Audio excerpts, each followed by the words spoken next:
Hi everyone, welcome back to Legends of the Coast. I'm Mark, and today we're doing a new series called Budget Commander, in which the first episode we'll be discussing a commander deck around the new Jumpstart commander, Tinybones Trinket Thief. Now before we get into the deck, I wanted to discuss Tinybones' price. Although he's currently listed at $57, making the deck $122, I believe this price should go down to around $10 to maybe less once Jumpstart release, so bear that in mind before you go into the video. Now, for the deck's archetype, the goal of our deck is to use Tinybones' synergy of drawing cards off of discard triggers at each end step, and then that way we can use a bunch of synergistic cards that discard cards, get a huge card draw, and make people just lose a bunch of life, and do stuff like that. As well as use Tinybones' ability for 4 generic and 2 black, which says, for each player that has no cards in hand, they lose 10 life, which can be good for a big mana sink. Now let's move on to the deck itself. Our first category is discard creatures, in which our first creature will be Cunning Lethomancer, which says at the beginning of your upkeep, each player discards a card, which is pretty good for 3 mana because it just hits 3 players and is pretty good value. Our next section of cards is going to be combat damage triggers, which will be Hypnotic Spectre, Ghoul-Dress Spectre, Liliana's Reaver, Scythe Spectre, Silent Spectre, and Urogoros the Empty One. The most notable card of this set being Scythe Spectre because it says whenever we do combat damage, whichever card has the highest CMC discarded, each player loses life equal to that, which is pretty good value. The third category of creature we'll talk about is the Haunt of Hightower, which is a personal favorite of mine if you listen to the podcast. And this card, although it does combat damage and only causes 1 trigger off of attack trigger, it can get huge in the late game due to its ability of saying it gets a counter every time a card is put into a player's graveyard from anywhere. So it's pretty good value. Let's move on to our second category, which is Chamond Discards, in which we'll be playing Bottomless Pit, Raider's Wake, Larceny, and Disrupting Scepter. Bottomless Pit is going to be incredibly synergistic in our deck because it says at each player's upkeep, that player discards a card. So due to Tinybones' ability, it says at the beginning of end step, if a player discarded a card, we draw a card. That means if it's on the board, that player will discard a card upkeep, and then we'll draw a card at the end step because that'll trigger it each time, which is really good value, and which is why the card is going from $2 to $5 in the short time that Tinybones has been previewed. And then Disrupting Scepter, although it's not an enchantment, it's the only artifact that causes single target discard. Let's move on to then the discards of instant sorceries, which will be playing Vicious Rumors, Smallpox, Siphon Mine, Cabal Conditioning, and Tassiger's Cruelty. Siphon Mine being the key card here because it says each player discards a card and you draw cards equal to the number of cards discarded, which is going to be very good for us because it's basically in a 4-player game, discard 3, draw 3. Pretty good value and why it's about $2. And then Cabal Conditioning and Tassiger's Cruelty will be really useful because they're big discard targets. Tassiger's Cruelty specifically can be only like 1 mana.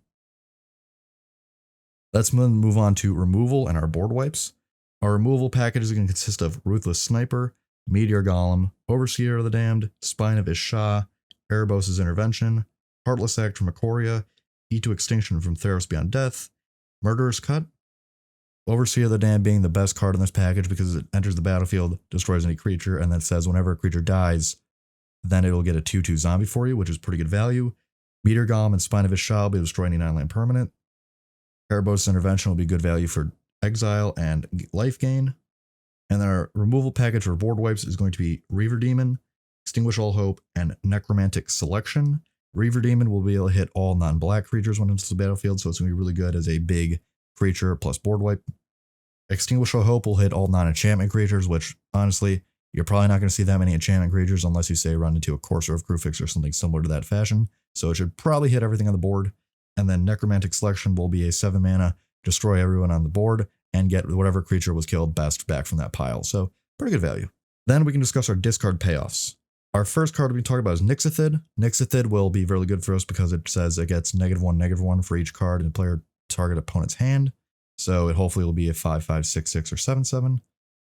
Our second package will be discard triggers, in which we'll be using Fel Spectre, Sangromancer, Liliana's Caress, Megrim, and Faith of the Devoted. Sangromancer being really key in the deck because you'll gain 3 life off of each discard, and you'll gain 3 life of each creature that's sacrificed on the board, so it's going to be really good life gain for us. And then we have counting cards, which I mean Davriel, Rogue Shadow Mage, the Rack, and Quest for Nihao Stone, and counting cards means based upon how many cards are in that player's hand, they'll take a certain amount of life or something of that fashion. Best card in that being Quest for the Nihao Stone, which says whenever an opponent discards a card, you may put a quest counter on it.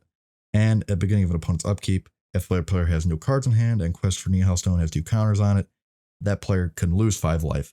So since our players are going to be discarding a lot of cards, essentially you play this for 1 mana, turn 3 or 4, it's going to be online, and you can have every upkeep. Boom, they have no cards in hand, they take 5 life. Pretty good value. Then we have our mana ramp. We'll be playing 3 mana rocks of Soul Ring, Mind Stone, and Commander Sphere, which is adds 1 mana, adds 1 mana, adds 2 mana, and Commander Sphere can draw you a card as well as Mind Stone. And then we'll also be playing Dark Ritual, which can just pay it for 1 mana, add 3 black mana instantly, so it's going to be a pretty good card for us. Moving on to our card draw package, we're going to be playing Baleful Force, Geth's Grimoire, Underworld Connections, Skeletal Scrying, Read the Bones, Night's Whisper, and Sign in Blood. Baleful Force will be really good for us because it's a big creature that just draws a card for us and makes us lose 1 life every upkeep. Geth's Grimoire, every time somebody discards a card, we draw a card, pretty good value. And Underworld Connections is just a really bad Phyrexian Arena, which is a really good card, so not that bad. And then Skeletal Scrying will be the best of the 4 instants and sorceries because it's an X spell that can make us draw a bunch of cards when we need them. We'll also be playing a few reanimation spells, such as First Sphere Gargantua, Stitch Together, Blood for Bones, and Zombify. Stitch Together being the best because since we're going to be putting a bunch of cards in our graveyard due to all the discard triggers, it's going to be realistically a 2 mana reanimate spell. And First Sphere Gargantua will be a good target since we can discard it and then unearth it later on. We'll also be playing a few utility cards to the deck. Rankle, Master of Pranks from Eldraine can do a bunch of things for us. Make opponents discard cards, make us draw cards, and also make people sack creatures, which is good value. Black Vice is like the opposite of the rack because it counts the number of cards above, say, 4 in a player's hand. So it's good in the early games. It hits those value decks. Dreadhorde Invasion will be our cheap Bitter Blossom, and since we're going to be stripped of value through all the discard triggers, we'll be making a bigger and bigger zombie army token each upkeep. It'll be really decent for us. Blood Reckoning and Revenge of Radiance will be our Pillow Fort synergy, so that way we can stifle opponents by saying every time they attack us with this creature, we'll gain a life and they lose a life, which will stop them from attacking us a lot. Eldritch Reborn does everything we want in the deck. Saga 1, they sacrifice a creature Planeswalker. Saga 2, people discard cards. Saga 3, we reanimate a Planeswalker or a creature. Good value. And then we'll also be playing a Profane Command, which can reanimate, make players lose life, make their creatures have fear. Does a lot for us in the deck. And then let's quickly cover our mana base. Barrenmoor, Polluted Mire, and Desert of the Glorified will be our cyclers and allow us to stop from flooding. Terramorphic Expanse and Evolving Wilds will be our fetches and make us for deck thinning. We'll be playing a Memorial of the Folly to bring back creatures we might need later. We'll be playing a Bojuka Bog to exile target opponent's graveyard. We'll be playing Gaia Reach Sanitarium to get more extra discard triggers and also help us to loot till we need to get a certain card. Everglades will allow us to play a little bit more mana off that land. Hollowtooth Hollow, due to its ability, will allow us to cast a card for free. Opal Palace will be good for Tinybones because every time we cast it, it'll get a +1/+1 counter. And then we'll be putting 29 Swamps in the deck. Thanks for watching, guys. I know it was a bit longer video, but hopefully you enjoyed it. This will be a new series we hope to do more of on the channel. So if you liked the video, please like it. Subscribe for more videos like this. Comment below what you thought of the deck or if you really enjoyed Jumpstart or any of the cards in the deck itself. And thanks for watching. Having a good night.